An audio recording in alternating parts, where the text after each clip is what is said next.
Hi, today I'd like to share with you my website that I made for my ePortfolio. This first page is the home page. It has my name, a little tagline, Never Stop Learning, welcomes guests to my site. And then we have the site menu. The first stop on the tour is the About Me page. We have some information about me, my background, my education, what I'm looking to do in the future, and why. And then the next page is the resume page.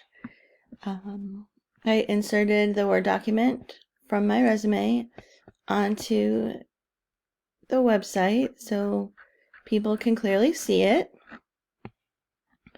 I also have the work samples page where I have a mock lesson.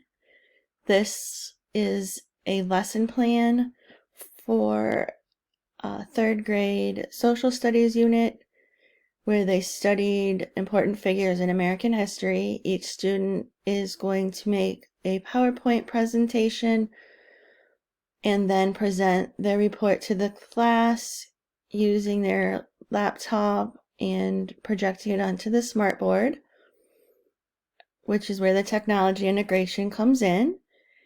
In addition to the typed out lesson plan, on this side I have the blurb about the lesson and then a sample picture of what one of the slides might look like. I made a contact page or a sample page of what a contact page would look like. This is so any potential employers or people who need to get in touch with me after visiting the site would be able to do so easily. Then I also included a page for our blog. This page is just a landing page, and then there is the button that opens the WordPress site in its own tab and links you to the blog that we have been working on throughout the semester. And that is it for my portfolio. Thank you for watching.